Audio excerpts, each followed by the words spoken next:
Hello, അസ്സാം വലൈക്കും. എന്തൊക്കെയാണ് വിശേഷം?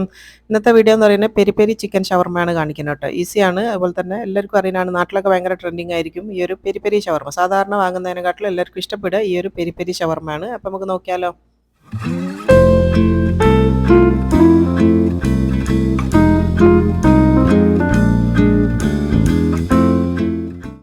ഈ ഒരു പെരി പെരി ഷവർമ്മ ഉണ്ടാക്കണമെങ്കിൽ നമ്മുടെ നാട്ടിൽ സാധാരണ വറ്റൽമുളക് വെച്ചിട്ടും കാശ്മീരി മുളക് വെച്ചിട്ടൊക്കെ ആയിരിക്കും നിങ്ങൾ കണ്ടിട്ടുണ്ടാവുക. അപ്പോൾ പെരി പെരി ചില്ലി എന്ന് പറഞ്ഞിട്ടൊരു ചില്ലി തന്നെ ഉണ്ട് കേട്ടോ. അപ്പോൾ അതാണ് ഈ ഒരു പെരി പെരി സോസിനും അതുപോലെ തന്നെ പെരി പെരി ചിക്കൻ ഷവർമ്മ ഉണ്ടാക്കാനൊക്കെ ഉപയോഗിക്കുക. ആ മുളകാണിത്. രണ്ട് തരത്തിലാണ് വാങ്ങാൻ കിട്ടുക. ഒന്ന് നമുക്ക് തീരെ എരിവില്ലാത്ത ടൈപ്പിലും കിട്ടും, ഒന്ന് നല്ല സ്പൈസി ആയിട്ടുള്ളത് കിട്ടും. അപ്പോൾ ഞാനത് അതിൻ്റെ പിക്ചറിൽ കാണിക്കുന്ന സൈഡിൽ കാണിക്കുന്നുണ്ട്. ഇത് ഉണങ്ങാണ്ട് ഇങ്ങനെ ചുവപ്പ് കളറിൽ സൂപ്പർ മാർക്കറ്റിൽ വാങ്ങിക്കാൻ വേണ്ടി കിട്ടും. നിങ്ങൾ മുളകൊക്കെ വെക്കുന്ന ഭാഗത്ത് നോക്കിയാൽ ഇമ്പോർട്ടൻ്റ് ആയിട്ടുള്ള ഇങ്ങനത്തെ സാധനങ്ങൾ കാണും. ഇപ്പോൾ കാണിക്കുന്നത് അതിൻ്റെ ചെറുതാണ്. ഈ ഒരു സൈഡിൽ ഞാൻ പിക്ചർ കാണിച്ചില്ലേ, ചെറുത്, അത് നല്ല സ്പൈസി ആയിട്ടുള്ളതാണ്. അത് രണ്ട് തരത്തിലാണ് പെരി പെരി കിട്ടുക കേട്ടോ. ഒന്ന് നല്ല ചെറിയ ടൈപ്പിലുള്ളതാണെങ്കിൽ ഭയങ്കര സ്പൈസി ആയിരിക്കും. ഈ ഒരു വലിയ ടൈപ്പിലുള്ളതാണെങ്കിൽ തീരെ എരിവുണ്ടാവുകയില്ല. ആ വലിയ ടൈപ്പിലുള്ളതിനെ ഉണങ്ങിയതാണ് ഇത് കേട്ടോ. ഇത് എവിടെ നിന്നാണ് കിട്ടുകയെന്ന് വെച്ചാൽ ഈ നട്ട്സും അതുപോലെ തന്നെ മസാലകളൊക്കെ വാങ്ങുന്ന കടകളിൽ നിന്ന് കിട്ടും. ഇതിങ്ങനത്തെ ഈ മിഡിൽ ഈസ്റ്റിലൊക്കെ പ്രത്യേകിച്ച് വാങ്ങാൻ കിട്ടുന്ന ഒരു മുളകാണിത്. ഇതിൻ്റെ അറബി പേരൊന്നും അറിയില്ല. അപ്പോൾ ഇത് വെച്ചിട്ടാണ് നമ്മൾ ഈ ഒരു പെരി പെരി ഉണ്ടാക്കുന്നത്. ഒന്നുകിൽ നിങ്ങൾക്ക് എരിവുള്ള എടുക്കുക, അല്ലെങ്കിൽ ഇതെടുക്കാം. അപ്പോൾ ഇതൊന്ന് അരച്ചെടുക്കണം. അപ്പോൾ അരഞ്ഞ് കിട്ടാൻ എളുപ്പത്തിന് വേണ്ടിയിട്ട് ഞാൻ കുറച്ച് ചൂടുവെള്ളത്തിൽ ഒരു 5 മിനിറ്റ് നേരം ഇതൊന്ന് പുതിർത്തി വെച്ചിട്ടുണ്ട് കേട്ടോ. കുറച്ച് വലിയ സൈസായിരിക്കും കേട്ടോ ഈ ഒരു മുളക് എന്ന് പറയുന്നത്. ഇതിന് തീരെ എരിവ് ഉണ്ടാവില്ല. അതിൻ്റെ ടേസ്റ്റ് വേറെ തന്നെയാണ് കേട്ടോ. അപ്പോൾ ഈ ഒരു നമ്മൾ കാശ്മീരി മുളകോ അല്ലെങ്കിൽ സാധാരണ മുളകൊന്നും ഇട്ടാൽ ഈ ഒരു ടേസ്റ്റ് അല്ല വരിക. അപ്പോൾ അത് പുതിർത്തിയതിന് ശേഷം ഞാനിത് മിക്സിയിലേക്ക് ഇട്ട് കൊടുക്കുന്നുണ്ട്. അത് പുതിർത്തി കഴിഞ്ഞാൽ അരച്ച് കിട്ടാൻ കുറച്ചും കൂടെ ഒന്ന് ഈസിയാണ്.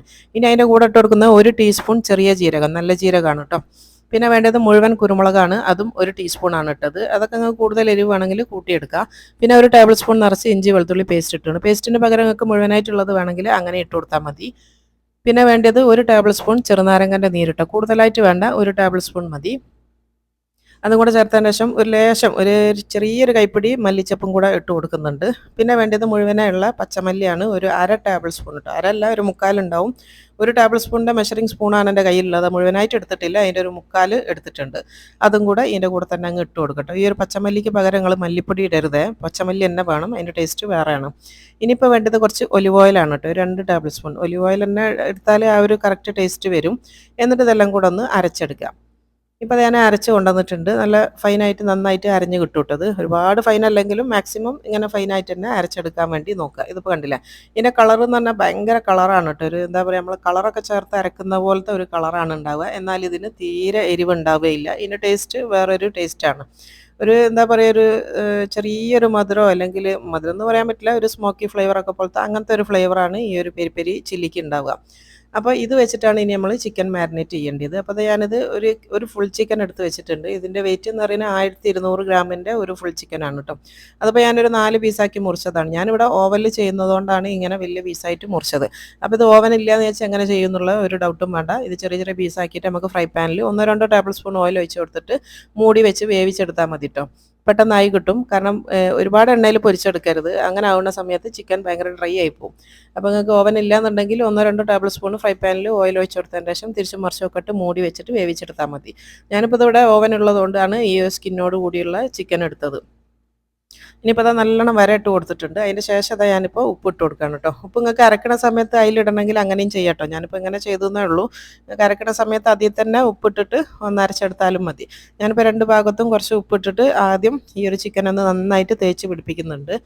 അപ്പോൾ നന്നായിട്ട് തേച്ച് പിടിപ്പിച്ചതിൻ്റെ ശേഷമാണ് നമ്മൾ അരച്ച് വെച്ചിട്ടുള്ള ആ ഒരു അരപ്പിയിലേക്ക് ചേർത്ത് കൊടുക്കുന്നത്. ഉപ്പ് ശേഷം മുന്നിട്ട് നിൽക്കുന്ന രീതിയിൽ തന്നെ ഇട്ട് കൊടുക്കുക കേട്ടോ. നന്നായിട്ട് ഇട്ട് കൊടുക്കുക. ഞാനിപ്പോൾ ഒരു ഏകദേശം 1.5 സ്പൂണാണ് ഇട്ടത്, 1.5 ടീസ്പൂൺ.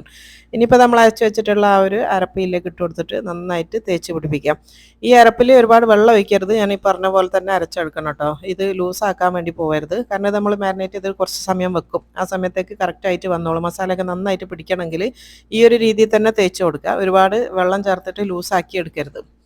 അപ്പോൾ അത് നന്നായിട്ട് നമ്മൾ ആ ഒരു ആഴത്തിൽ ഇട്ട് കൊടുത്തതുകൊണ്ട് അതിൻ്റെ ഉള്ളിലേക്കൊക്കെ മസാല തേച്ചിട്ട് നന്നായിട്ട് പിടിപ്പിച്ച് വെക്കട്ടോ. ഇതൊരു 4 മണിക്കൂറെങ്കിലും മിനിമം വെക്കണം. അല്ലാന്നുണ്ടെങ്കിൽ നിങ്ങൾ ഓവർനൈറ്റൊക്കെ വെച്ചാൽ അത്രയും നല്ലതാണ്.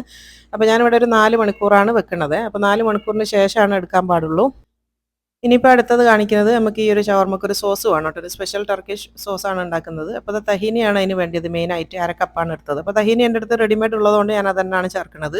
ഇനിയിപ്പോൾ നിങ്ങളുടെ കയ്യിൽ ഇതില്ല എന്നുണ്ടെങ്കിൽ വെള്ള കളറിലുള്ള എള്ളില്ലേ, ഒരു 1/4 കപ്പ് എടുത്തിട്ട് നന്നായിട്ടൊന്ന് റോസ്റ്റ് ചെയ്തെടുക്കുക. ചെറിയ തീയിൽ ഒരു ലൈറ്റ് ഗോൾഡൻ കളർ ആകുന്ന വരെ റോസ്റ്റ് ചെയ്തിട്ട് ഇതേപോലെ ഈ ഒരു മിക്സിയിലേക്ക് ഇട്ട് കൊടുത്താൽ മതി. ബാക്കി ഞാൻ കാണിക്കുന്ന ഐറ്റംസൊക്കെ ഇതിലിട്ട് കൊടുത്തിട്ട് അങ്ങനെ അരച്ചാൽ മതി.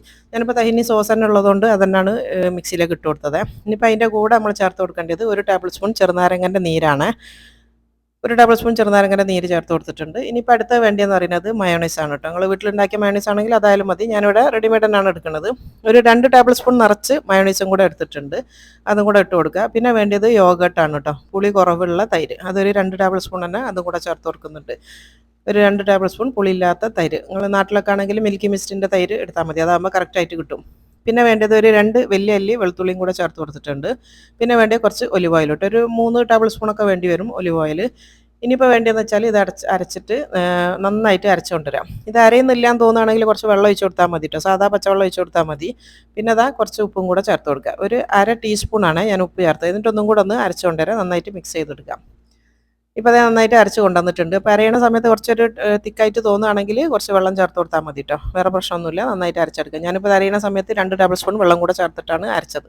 അപ്പോൾ ഇത് കണ്ടില്ല, നല്ല അടിപൊളിയായിട്ടുള്ള സോസാണ്. ഒരു സ്പെഷ്യൽ ടേസ്റ്റാണ്, ആ ഒരു ടർക്കിഷ് ടേസ്റ്റാണ് ഇതിന് വരിക കേട്ടോ. അപ്പോൾ ഉപ്പും പുളിയൊക്കെ റെഡി അല്ലേ എന്ന് നോക്കുക, പോരാൻ തോന്നുകയാണെങ്കിൽ ഇട്ട് കൊടുത്താൽ മതി.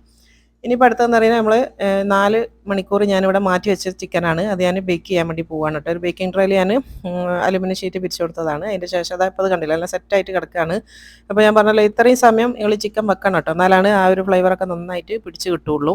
പിന്നെ ഈ ഒരു മുളക് നിങ്ങൾക്ക് കിട്ടുകയാണെങ്കിൽ ഉപയോഗിക്കുക. ഇവിടെ ഗൾഫിലൊക്കെ ഉള്ള ആൾക്കാരാണെങ്കിൽ ഈസി ആയിട്ട് കിട്ടും കേട്ടോ. ഈ മസാലകളും നട്ട്സും ഒക്കെ വെക്കുന്ന കടകളിൽ പോയാൽ ഈ ഒരു ചില്ലി കിട്ടും. ഇത് കണ്ടാൽ തന്നെ മനസ്സിലാവും, ഒരു പ്ലാസ്റ്റിക് പോലാണ് ഉണ്ടാകുക, നല്ല വലുപ്പത്തിലാണ് ഈ ഒരു മുളക് ഉണ്ടാവുകയും ചെയ്യാം. നിങ്ങൾക്ക് ഇത് കിട്ടുകയാണെങ്കിൽ ഇതിൻ്റെ കൂടെ നിങ്ങൾക്ക് എരിവ് വേണമെന്നുണ്ടെങ്കിൽ മുളക് പൊടിയും കൂടെ ചേർത്ത് കൊടുത്താൽ മതി. ഒരു 1-2 ടേബിൾ സ്പൂൺ നിങ്ങൾക്ക് മുളക് പൊടിയും കൂടി ചേർത്ത് കൊടുക്കുക, നിങ്ങൾക്ക് എരിവ് വേണമെന്നുണ്ടെങ്കിൽ. അപ്പോൾ ഇവിടെ പിന്നെ എരിവ് വേണ്ടാത്തതുകൊണ്ട് ഞാൻ ചേർത്തിട്ടില്ല. ഇനിയിപ്പോൾ ഇതൊരു സീക്രട്ട് ഇൻഗ്രീഡിയൻ്റ് ആണ്, നല്ല ജീരകത്തിൻ്റെ പൊടിയാണ്. നമ്മൾ ബേക്ക് ചെയ്യുന്നതിൻ്റെ തൊട്ട് മുന്നേ, അല്ലെങ്കിൽ പൊരിക്കുകയാണെങ്കിൽ പൊരിക്കുന്നതിൻ്റെ തൊട്ട് മുന്നേ അതിൻ്റെ മേലെ കുറച്ച് ഇട്ട് കൊടുക്കുക കേട്ടോ. 1 സ്പൂണാണ് ഞാൻ എടുത്തത്. എന്നിട്ട് അതിൻ്റെ മേലെ ഒന്ന് നന്നായിട്ട് വിതറി കൊടുക്കുക. എന്നിട്ട് ഇത് ബേക്ക് ചെയ്യുകയാണ് ചെയ്യുന്നത്. ഞാനിവിടെ 250 ഡിഗ്രിയിൽ 1 ഹവറാണ്. അപ്പോൾ ഒരു 1 ഹവർ, 1 മണിക്കൂർ ഞാൻ ബേക്ക് ചെയ്ത് എടുത്തിട്ടുള്ള, ഗ്രില്ല് ചെയ്ത് എടുത്തിട്ടുള്ള ചിക്കനാണ് ഇട്ടത്. നന്നായിട്ട് വേവണേ, നല്ല പട്ടുപോലെ വേവാന്ന് പറയില്ല, അത്രയും നന്നായിട്ട് വേവിപ്പിച്ചെടുക്കണം. നിങ്ങളിത് ഫ്രൈ പാനിലാണ് ചെയ്യണമെങ്കിൽ ചെറിയ ചെറിയ പീസായിട്ട് ചിക്കൻ മുറിച്ചാൽ മതി കേട്ടോ, അപ്പോൾ പെട്ടെന്ന് വെന്ത് കിട്ടും. അധികം സമയമൊന്നും എടുക്കില്ല. ഫ്രൈ പാനിലാണെങ്കിൽ ഒരു ഭാഗം ഒരു 5 മിനിറ്റ് ഒക്കെ ഒന്ന് മൂടി വെച്ച് വേവിക്കുക, തിരിച്ചിട്ടിട്ട് ഒരു 5 മിനിറ്റ് നേരം വേവിച്ചെടുത്താൽ മതി. ഇതിപ്പോൾ കണ്ടില്ല, നന്നായിട്ട് വേവിച്ചെടുത്ത ചിക്കനാണിത്. ഇനി ഇതിൻ്റെ എല്ലൊക്കെ പോക്കിയിട്ട് ഇതിൻ്റെ ഇറച്ചി മാത്രം നമുക്കൊന്ന് മുറിച്ചെടുക്കണം. ഇപ്പോൾ ഞാൻ അതിൻ്റെ എല്ലൊക്കെ പോക്കിയിട്ടുണ്ട്. ഈ ഒരു എല്ല് കണ്ടാൽ തന്നെ നിങ്ങൾക്ക് മനസ്സിലാവും എത്രത്തോളം ഞാൻ ചിക്കൻ നന്നായിട്ട് വേവിച്ചെടുത്തതാണ് എന്നുള്ളത്. കണ്ടില്ല, ഈ ഒരു രീതിയിലാണ് വേവിച്ചെടുത്തത്. ഇനിയിപ്പോൾ അതിൻ്റെ മീറ്റ് മാത്രം ഞാനിത് കത്തിയോണ്ടൊന്ന് മുറിച്ചെടുത്തിട്ടുണ്ട് കേട്ടോ. നമ്മൾ സാധാരണ ഷവർമ്മക്ക് കാണുമ്പോൾ നിങ്ങൾക്ക് അറിയാമല്ലോ, ഈ ഒരു വലുപ്പത്തിലുള്ള പീസായിട്ടാണ് ഉണ്ടാവുക. അപ്പോൾ അങ്ങനെ മുറിച്ചെടുത്ത് മാറ്റി വെച്ചിട്ടുണ്ട്. ഇനിയിപ്പോൾ നമുക്ക് ഷവർമ്മ ഉണ്ടാക്കാൻ വേണ്ടി തുടങ്ങാം. അതിനിപ്പോൾ വേണ്ടിയ സാധനങ്ങൾ എന്ന് പറയുന്നത് ഫ്രഞ്ച് ഫ്രൈസ്. ഞാനിവിടെ എയർ ഫ്രയറിൽ ഫ്രൈ ചെയ്ത് വെച്ചിട്ടുണ്ട് കുറച്ച് ഫ്രഞ്ച് ഫ്രൈസ്. പിന്നെ വേണ്ടതെന്ന് പറഞ്ഞാൽ ഇത് കുറച്ച് ഗാർണിഷിങ്ങിന് വേണ്ടിയിട്ട് ഞാൻ പച്ചമുളക് ഉള്ളിയൊക്കെ മാറ്റി വെച്ചതാണ്. പിന്നെ ഇത് ലെറ്റ്യൂസാണ് കേട്ടോ, ഇവിടെ ലെറ്റ്യൂസാണ് ഉപയോഗിക്കുക. അപ്പോൾ നാട്ടിൽ ലെറ്റ്യൂസ് കിട്ടുന്നില്ല എന്നുണ്ടെങ്കിൽ ക്യാബേജ് ഇങ്ങനെ സ്ലൈസ് ചെയ്ത് വെച്ചാൽ മതി കേട്ടോ. ക്യാബേജ് നല്ല നീളത്തിലരിഞ്ഞ് വെച്ചാൽ മതി. പിന്നെ അതിന് മസ്റ്റായിട്ട് വേണ്ടിയ ഒരു സാധനമാണ് പാസ്ലി എന്ന് പറഞ്ഞിട്ടുള്ള ഇല കേട്ടോ. ഈ ഒരു ഇല വരുന്ന സമയത്താണ് അതിൻ്റെ ടേസ്റ്റ് നല്ലൊരു ടേസ്റ്റായിട്ട് വരിക. അപ്പോൾ പാസ്ലി ഞാൻ അരിഞ്ഞ് വെച്ചാണ്. പിന്നെ വേണ്ടത് കുറച്ച് ടൊമാറ്റോ ആണ്, തക്കാളി, അത് നല്ല തിന്നായിട്ട് ഞാനിവിടെ അരിഞ്ഞ് വെച്ചാണ് കേട്ടോ. ടൊമാറ്റോ എടുക്കുമ്പോൾ ശ്രദ്ധിക്കുക, നീളമുള്ള ടൊമാറ്റോ ആണ് നല്ലത്. പിന്നെ അതാ നമ്മൾ അച്ചാറിട്ട് വെച്ചിട്ടുള്ള കുക്കുംബർ. ഇതെന്ന് വെച്ചാൽ ആപ്പിൾ സൈഡർ വിനെഗറും കുറച്ച് നല്ല ജീരകത്തിൻ്റെ പൊടിയും ചേർത്ത് വെള്ളത്തിൽ ഉപ്പിലിട്ട് വെച്ചതാണ്. ഇനിയിപ്പോൾ വേണ്ടി നമ്മൾ നേരത്തെ ഉണ്ടാക്കിയ ആ ഒരു സോസില്ലേ, അത് ഞാൻ ഫ്രിഡ്ജിൽ വെച്ച് നന്നായിട്ട് തണുപ്പിച്ചെടുത്തിട്ടുണ്ട് കേട്ടോ. നല്ലോണം തണുപ്പിച്ചെടുക്കണം, അപ്പോഴാണ് നല്ലൊരു ടേസ്റ്റ് വരിക. അപ്പോൾ നമ്മൾ ആ ഒരു ഷവർമ സോസും ഇവിടെ റെഡി ആയിട്ടുണ്ട്. നല്ല തണുത്തിട്ടുള്ള സോസാണിത്. ഇനിയിപ്പോൾ വേണ്ടിയെന്ന് പറഞ്ഞാൽ കുബൂസാണ്. ഞാനിവിടെ റെഡിമെയ്ഡ് കുബൂസാണ് എടുത്തത് കേട്ടോ. ഇവിടെ കുബൂസിൻ്റെ നാട്ടിലാണ് ഞാനുള്ളത്. അപ്പം ഈസി ആയിട്ട് കിട്ടുന്ന സാധനമാണ് ഈ ഒരു കുബൂസ് എന്ന് പറയുന്നത്, പ്രത്യേകിച്ച് സൗദി കേട്ടോ. നമുക്കിവിടെ ഏറ്റവും അവൈലബിളായിട്ട് ഏറ്റവും ഈസി ആയിട്ട് കിട്ടുന്നൊരു സാധനമാണ് ഈ ഒരു കുബൂസ് എന്ന് പറയുന്നത്. അപ്പോൾ ഈ ഒരു കുബൂസ് തന്നെ ആകുന്ന സമയത്ത് ആ ഒരു കറക്റ്റ് ടേസ്റ്റ് വരികയും ചെയ്യും. അപ്പോൾ ഇങ്ങനത്തെ നല്ല നേരിയ നോക്കിയിട്ടുള്ള ഈ ഒരു കുബൂസ് തന്നെയാണ് ഷവർമ്മക്ക് ഏറ്റവും നല്ലത്. ഇനിയിപ്പോൾ ഇതൊന്ന് പൊളിച്ചെടുക്കണം. ഞാനിങ്ങനെ തുറന്നിട്ടാണ് ഇതൊന്ന് ഫില്ല് ചെയ്തെടുക്കുന്നത് കേട്ടോ. തുറക്കാണ്ടും ചെയ്യുക, ഇങ്ങനെ തുറക്കണം നിർബന്ധമൊന്നുമില്ല. തുറക്കാണ്ട് അതിൻ്റെ മേലെ വെക്കണമെങ്കിൽ അങ്ങനെ വെച്ച് കൊടുക്കാം. ഞാനിപ്പോൾ അത് ഇങ്ങനെ തുറന്ന് വെച്ച് കൊടുക്കുന്നുണ്ട്. ഇനിയിപ്പോൾ ഇതിൽ ആദ്യം തന്നെ നമ്മൾ ആ ഒരു ഷവർമ സോസാണ് ഇട്ട് കൊടുക്കേണ്ടത്. സോസൊക്കെ കുറച്ച് നല്ലോണം വേണം കേട്ടോ, കാരണം ഇതങ്ങനെ ലൂസായിട്ട് പുറത്തേക്ക് വരുന്ന സോസല്ല. ഈ ഒരു തഹീനി ആയതുകൊണ്ട് തന്നെ നല്ല കട്ടിക്ക് തന്നെയാണ് ഉണ്ടാവുക, അപ്പോൾ പുറത്തേക്കൊന്നും വരില്ല. അതുകൊണ്ട് നന്നായിട്ട് തേച്ച് കൊടുക്കുക. അപ്പോൾ ദാ അതിൻ്റെ ശേഷം ഞാൻ നമ്മളുണ്ടാക്കി വെച്ചിട്ടുള്ള ആ ഒരു പെരി പെരി ചിക്കനാണ് ചേർത്ത് കൊടുക്കുന്നത്. ഭയങ്കര ടേസ്റ്റാണ് കേട്ടോ ഈ ഒരു പെരി പെരി ചിക്കൻ എന്ന് പറയുന്നത്. സാധാരണ നമ്മൾ തിന്നുന്നതിൻ്റെ ഒരു വേറെ ഒരു ഡിഫറെൻ്റ് ആയിട്ടുള്ള ഒരു ടേസ്റ്റാണിത്. പിന്നെ ഞാൻ പറഞ്ഞല്ലോ നിങ്ങൾക്ക് എരിവ് കൂടുതൽ ഇഷ്ടപ്പെടുന്ന ആൾക്കാരാണെന്നുണ്ടെങ്കിൽ ഇതിൻ്റെ കൂടെ കുറച്ച് മുളക് പൊടിയും കൂടെ ചേർത്ത് കൊടുക്കണം കേട്ടോ. സാധാ മുളകോ അല്ലെങ്കിൽ കാശ്മീരി മുളകോ ഏതെങ്കിലും ഒരു മുളക് പൊടിയും കൂടെ ചേർത്ത് കൊടുത്താൽ മതി. ഇനിയിപ്പോൾ അതാ ഫ്രഞ്ച് ഫ്രൈസും വെച്ച് കൊടുത്തിട്ടുണ്ട്. ഒരു 3-4 പീസ് ഫ്രഞ്ച് ഫ്രൈസ് വെച്ച് കൊടുത്തിട്ടുണ്ട്. പിന്നെ അതാ ലെറ്റ്യൂസാണ് കേട്ടോ. കുറച്ച് ലെറ്റ്യൂസിൻ്റെ ലീഫും കൂടെ വെച്ച് കൊടുക്കുക. ലെറ്റ്യൂസ് ഇല്ലാന്നുണ്ടെങ്കിൽ കാബേജ് മതി കേട്ടോ, കുഴപ്പമൊന്നുമില്ല. കാബേജ് വെച്ചാലും ആ ഒരു നല്ല ടേസ്റ്റ് തന്നെ വരും. ഇനിയിപ്പോൾ അതാ തക്കാളിയാണ് വെച്ച് കൊടുക്കുന്നത്. സ്ലൈസ് ചെയ്തിട്ടുള്ള നല്ല തക്കാളി വെച്ച് കൊടുക്കുക. കുറച്ച് പ്രാണി ഉണ്ട് കേട്ടോ അവിടെ, അതാണ് നിങ്ങൾ ഇതിൽ കാണുന്നത്. ഇനി ആരും അതിന് നെഗറ്റീവ് കമൻറ്റ് ഇടരുത്. ഞങ്ങൾ ഗ്രൗണ്ട് ഫ്ലോർ ആണ്, അതുകൊണ്ടാണ് ഇപ്പോൾ ഈച്ച ഇതൊക്കെ നമ്മൾ ഈ ഡോറൊക്കെ തുറക്കുന്ന സമയത്ത് പെട്ടെന്ന് ഉള്ളിലേക്ക് കയറുന്നു. അപ്പോൾ അതാ പാസ്ലി വെച്ച് കൊടുത്തിട്ടുണ്ട്. പിക്കിൾഡുള്ള ആ ഒരു ഇത് കുക്കുംബറും വെച്ച് കുറച്ച് ടൊമാറ്റോ കച്ചപ്പും കൂടെ വെച്ച് കൊടുത്തിട്ടുണ്ട്. ഇതിനി നന്നായിട്ടൊന്ന് റോൾ ചെയ്തെടുക്കുക കേട്ടോ. റോൾ ചെയ്തിട്ട് ഞാനിവിടെ ആ ഒരു ഷവർമൻ്റെ പേപ്പറിലാണ് റോൾ ചെയ്യുന്നത്. ഇനിയിപ്പോൾ ഞാനൊരു കാര്യം പറയട്ടെ, ഞങ്ങളിപ്പോൾ എയർപോർട്ടിലേക്ക് പോവുകയാണ്. എൻ്റെ ഉമ്മയും ആങ്ങളെയും ഫാമിലിയൊക്കെ വരുന്നുണ്ട്, ഉമ്രക്ക് വരികയാണ്. ഉമ്മ എൻ്റെ കൂടെ ഉണ്ടാവും കുറച്ച് ദിവസം ഇനി. അപ്പോൾ അവർക്ക് കൊണ്ടുപോകാൻ വേണ്ടിയിട്ടാണ് ഈ ഒരു ഇതുണ്ടാക്കിയത് കേട്ടോ. എയർപോർട്ടിൽ നിന്ന് എയർപോർട്ടിൽ നിന്ന് നേരെ ഞങ്ങളുടെ അടുത്തേക്കല്ല വരുന്നത്, നേരെ അവർ ഗ്രൂപ്പ് ആയതുകൊണ്ട് മക്കത്തേക്കാണ് പോകുന്നത്. ഉമ്രയൊക്കെ കഴിഞ്ഞിട്ട് തിരിച്ചെത്തുള്ളൂ. അപ്പോൾ അങ്ങോട്ടേക്ക് പോകുമ്പോൾ അവർക്ക് ബസ്സിൽ നിന്ന് കഴിക്കാമല്ലോ എന്നുള്ളതിൽ ഞാൻ ഉണ്ടാക്കിയതാണ് കേട്ടോ. അപ്പോൾ ഉമ്മക്കാണെങ്കിൽ കുറച്ച് എരുമ്പുളിയൊക്കെ വേണമെന്നുണ്ട്, പക്ഷെ ഒരുപാട് എരിവ് പറ്റിയില്ല, നമുക്ക് വായിക്ക് പ്രശ്നമാണ്. അപ്പോൾ ആ ഒരു നോർമലായിട്ടുള്ളതിലാണ് ഞാൻ ഉണ്ടാക്കിയത്. വേറൊന്നും അങ്ങനെ ഒരുപാട് ഭക്ഷണം ഇഷ്ടപ്പെടുന്ന ആളൊന്നല്ല. അപ്പോൾ അതുകൊണ്ട് കുറച്ചെന്തെങ്കിലും ഇഷ്ടമുള്ള സാധനം എന്നുള്ള നോക്കിയിൽ ഉണ്ടാക്കിയതാണ്. അപ്പോൾ കുട്ടികളും ഉള്ളതുകൊണ്ട് അവർക്ക് ഷവർമ്മയൊക്കെ ആകുന്ന നേരം ബസ്സിൽ നിന്ന് കഴിക്കാൻ കുറച്ച് ഈസി ആയിരിക്കുമല്ലോ, അതുകൊണ്ടാണ് ഇത് ഉണ്ടാക്കിയത് കേട്ടോ. അപ്പോൾ അതാ ഞാൻ നല്ലോണം റോൾ ചെയ്ത് എടുത്തിട്ടുണ്ട്. ഇത് സെർവ് ചെയ്യുന്ന രീതി എങ്ങനെയാണെന്നുള്ളത് ഞാൻ കാണിച്ചു തരാം. ഒന്ന് ഇതിൻ്റെ സെൻറ്റർ മുറിച്ച് കഴിഞ്ഞാൽ നല്ല കറക്റ്റായിട്ട് ആ ഒരു ടെക്സ്ചറിൽ നിൽക്കും. അപ്പോൾ രണ്ട് ഭാഗത്തും ആ ഒരു പിടുത്തം ഉണ്ടല്ലോ, നമ്മൾ ആ ഒരു ഇങ്ങനെ മുട്ടായി പോലെ പൊതിഞ്ഞതുകൊണ്ട് ആ ഒരു പിടുത്തത്തിൽ അവിടെ നിൽക്കുകയും ചെയ്യും. അതിപ്പോൾ കണ്ടോ, നല്ല അടിപൊളിയായിട്ടുള്ള നല്ല പെരി പെരി ചിക്കൻ ഷവർമ്മയാണിത്. സൂപ്പറാണ്, എല്ലാവരും ഉണ്ടാക്കി നോക്കിക്കോ, എല്ലാവർക്കും ഇഷ്ടമാവും. അപ്പം ഇൻഷാ അല്ലാഹ് തന്നെ അടുത്ത നല്ലൊരു വീഡിയോ ആയിട്ട് കാണുന്നവരെ അസ്സലാമു അലൈക്കും.